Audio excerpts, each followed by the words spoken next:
Welcome back to Retro Gamer Gen X's Retro Gaming and Computing channel. Have you guys bought one of these Atari wireless joysticks, like this one for the 7800 or the one for the 2600, and actually plugged it into a 6-switch Atari 2600? Well, if you have, you probably noticed it plays this weird musical tone in the background, like this.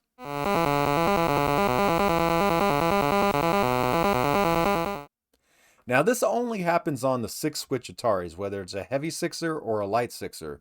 It doesn't happen on the Vader or the 4-switch Woody or the Junior. Hell, it doesn't even happen on the Commodore 64, the VIC-20, or the Amiga that I use this controller on either. So it's something very specific to the circuitry inside of the 6-switch Atari that's causing that issue. So what we're going to do today, we're going to go ahead and open up one of the 6 switches I have and try to get down to the bottom of this and do some simple modifications to basically stop this musical tone from happening. So without any further ado, guys, let's go ahead and tear this thing open.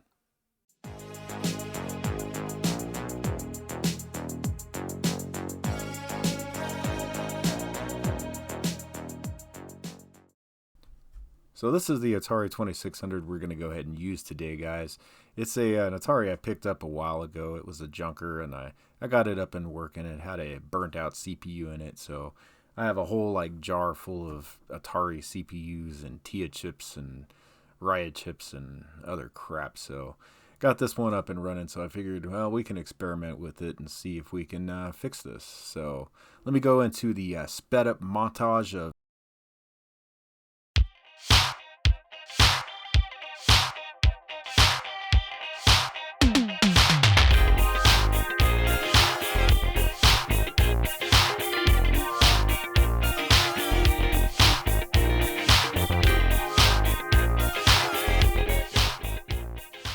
Oh wait, I need to get ESD protection. Yeah, with these Ataris, you definitely got to use this. They are very sensitive to static discharge, guys.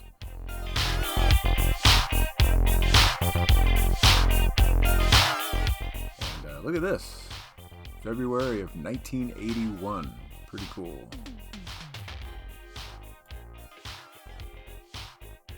Be super careful with this ribbon cable.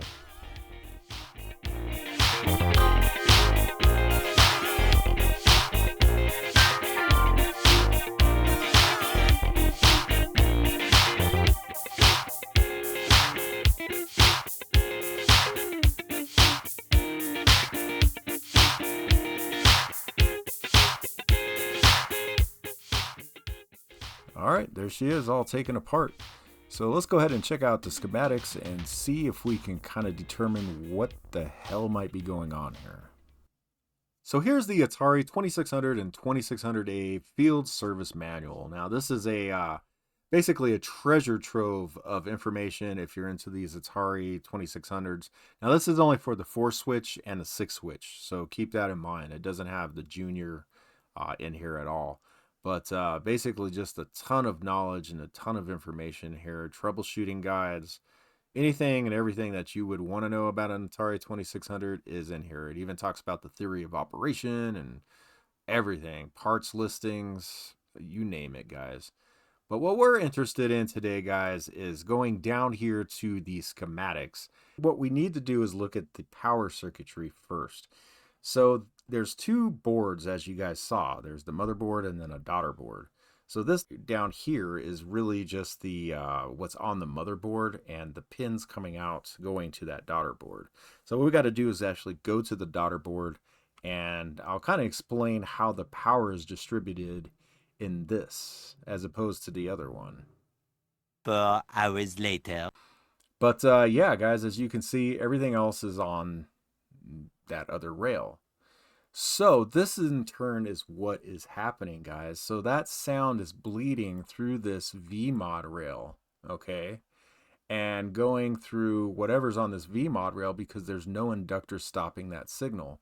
And seeing that it's on this sound adjustment right here, I think that's where it's actually bleeding through. And if we can get that off of that rail, I think that might actually fix the problem. Hey, if you guys are digging the content here, don't forget to hit that like, that subscribe, and that notification bell. Also, that new hype button down below to help small channels like myself get recognized by YouTube. Also, if you want to help support the channel, go ahead and hit that super down below and leave a super comment, or consider becoming a member of the channel. Any kind of support that we get would sure be appreciated, and it helps the channel grow and create more content just like what you're seeing today. So what we're going to do here, guys, we're going to go ahead and cut this trace right here. And what that is the 5-volt rail coming from pin 11 here. That goes to the joystick ports here and over here. And it also follows along this 5-volt line to the sound adjustment and to the 4550 hex chip here. So cutting this trace will isolate that. And what we'll do is run a bodge from here to pin 1, which is at 5 volts on the other side of that inductor.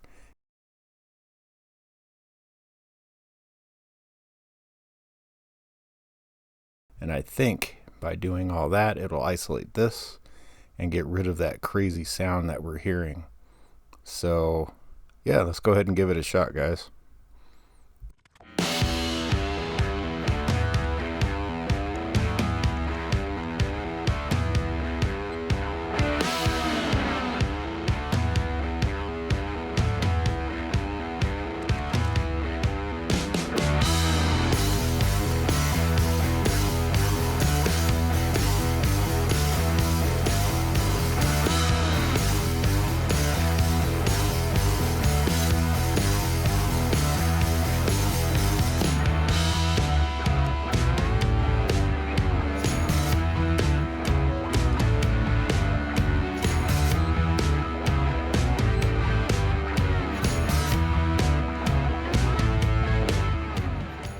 All right, so I got everything set back up, guys. So let's go ahead and give this thing a test run and see if it actually does what it's supposed to do here. So we got the controller here. Everything's all set up. I'm going to power it on. Smoke test. Looks like it runs. And I'm not hearing any of that tone, but we haven't hit the button on the controller yet. So let me go ahead and do that. And yeah, we definitely have a lot of interference on the screen now, but I'm hoping just by putting the RF shield on that will fix that. But yeah, I'm not hearing that noise anymore. So let's go ahead and just see what it sounds like with the game playing. Oh god, much better, guys. So the sound looks better, but unfortunately it looks like the video doesn't look as good. Let me put the RF shield on and we'll see what it looks like after that. Alright guys, so we're going to go ahead and turn it on with the RF shield all in place. It's just not in the case, and I mean, it looks a little bit better, but I can't say a whole lot.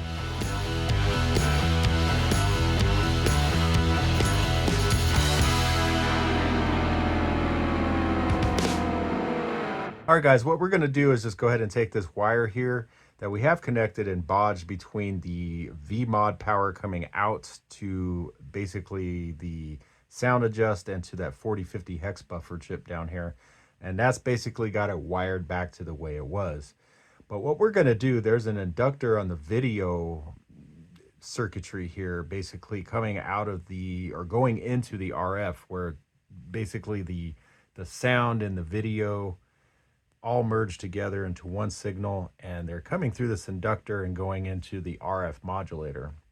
So what I'm going to do is desolder this off, and I'm going to bodge another wire onto here, and we're going to basically take this wire from here to here so it gets power back through this same trace, and have that inductor in between and see if that solves the problem.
All right, guys, so what we did here is we basically bodged in between where that inductor was here, and then we put that inductor in that 5-volt VMod rail between the sound adjust and 4550 hex buffer and the joysticks, hoping that we'll try to get rid of some of that noise. But yeah, let's see what happens. I have my doubts. Yeah, looks like the video interference is back, just like it was with the way we had it wired up to just the 5-volt rail. So let's see what happens when we hit the button. And of course, all the freaking noise is there again. So obviously putting an inductor there is not going to help that or cure that. So my next theory is, let's go ahead and just completely isolate the 5-volt line going to the actual joystick. We're going to go ahead and put another 7805 in here and just kind of isolate that line. We're going to have to cut another trace and do a couple different things, but let's see what we can do, guys. Let's see. All right, guys, so what we're going to do next, we're going to take this inductor back off. We're going to put it back where it belongs. Then we're going to go ahead and wire the 5-volt rail, the VMod rail, back to VMod up here. And then we're going to cut the trace to the rest of the joystick to completely isolate the 5-volt rail from it. Then we're going to wire it to a 7805 voltage regulator running off the same system power over here, and see if that works. I think that will. If we isolate that entire 5-volt line, I think that will work. And the cool thing is, if you do this mod, you can also include, you can put like LEDs off of this as well, and put LEDs under the switches or whatever the hell you want to do to make your Atari look cool. So all right, let's go ahead and give that a shot, guys.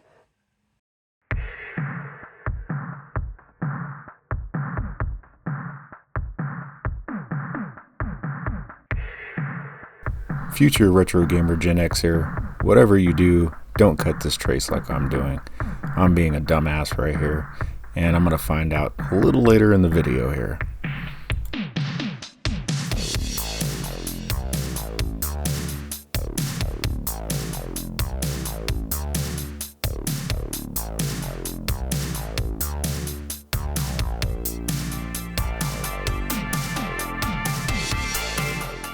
And yeah, this is exactly where I found out I shouldn't have cut that trace.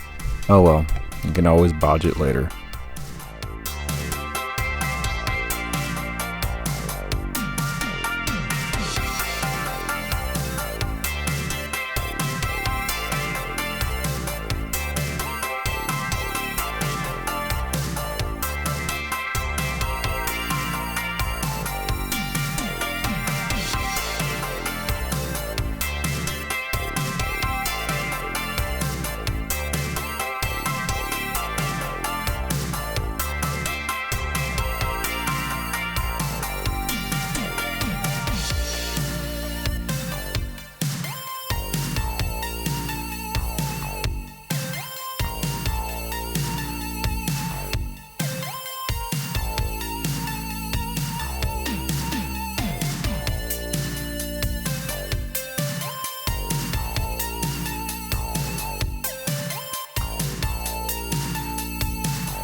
All right, and for the last thing we're going to try, let's see if this actually does work. I have a good feeling about this. And so there we go. We got that. Let me hit the button, see if we get any of that noise. And no, we don't. Perfect. And let's just see if it actually plays. The buttons and everything work. Well, I guess I should probably put that on camera, but yep, everything seems to be working just fine, guys. And we no longer have that noise. And the cool thing is if you actually put the 75 or the 7805 into your Atari like this, like I said, you could run LEDs off of this and put them underneath the switches or something just to show that it's powered on, or just a single red LED underneath this one just to show that it's powered on, or whatever you want to do. And what can I say, guys? I'm pretty happy about this. This has got to be probably the easiest fix right here, because really all you got to do is what you see under here and not much more. So with this powered on, like I said, if you cut that trace right there, cut that trace right there, run the power over from here to here, and then isolate the joystick power from here to another 7805, and bam, you're good to go. So that brings us to the end of the video today, and we did discover what was wrong. That RFI signal was leaking in through the 5-volt VMod line and getting into the sound adjust circuit and giving us that crazy sound, you know, through our TV speakers. Now, to fix that, we had to isolate the joystick line off that VMod line, and we had that first method where we had that one bodge wire and that cut trace and running the bodge to pin one of the 5-volt rail, and that worked. It got rid of the sound, but unfortunately it gave us some video interference, and I didn't really want to play around with it, but I figured that, you know, if you put some filter caps in there, it probably would fix that issue. But once again, I just wanted to kind of march on and see if there was any other methods that would be easier. So kind of proof of concept there. Now the second method with the inductor and trying to just isolate that line on the VMod circuit didn't work at all. So that was a complete failure. But then we went to the third method with the 7805 voltage regulator and basically isolating an entire freaking joystick line just to the new 7805, and then running everything else like it was on the VMod circuit. And that looked like it got rid of the sound and it didn't have any video distortion. So that seems to be the best method. Plus, you can go ahead and put peripherals like LED lights and other things on that 7805 as long as they run off of 5 volts. So kind of cool. So I think that's probably the best method to do. And the reason I made this video, guys, is just I know there's a lot of people out there that's been complaining about this sound, and I haven't found any cures for it. I've been on Atari Age and a few other places, and there's been mentions of it, but nobody really found a cure besides making like this weird dongle cable that you have to plug an external power into and all this. And honestly, I don't think that's a very viable option. So I think just getting into the Atari and making some simple modifications, that's probably a better option, unless, you know, you want this cable with extra power going to it and other things. So just kind of weird how that how people come up with things like that. But honestly, I do believe that just doing it inside the Atari is probably the best method, and it looks better, and you don't have to run a whole bunch of different power cords and all this other stuff. So, well, I'm going to go ahead and end the video here, guys, and I just wanted to thank all the viewers, all the subscribers, and if you guys do like the content, don't forget to hit that like, that subscribe, and that notification bell. Also, hit that hype down below, because that helps small channels like myself get recognized. And if you want to help support the channel, go ahead and hit that super down below, or consider becoming a member of the channel as well. Well, I'm going to go ahead and get out of here, guys. You guys have a great one. Peace out. Game over, man. It's game over.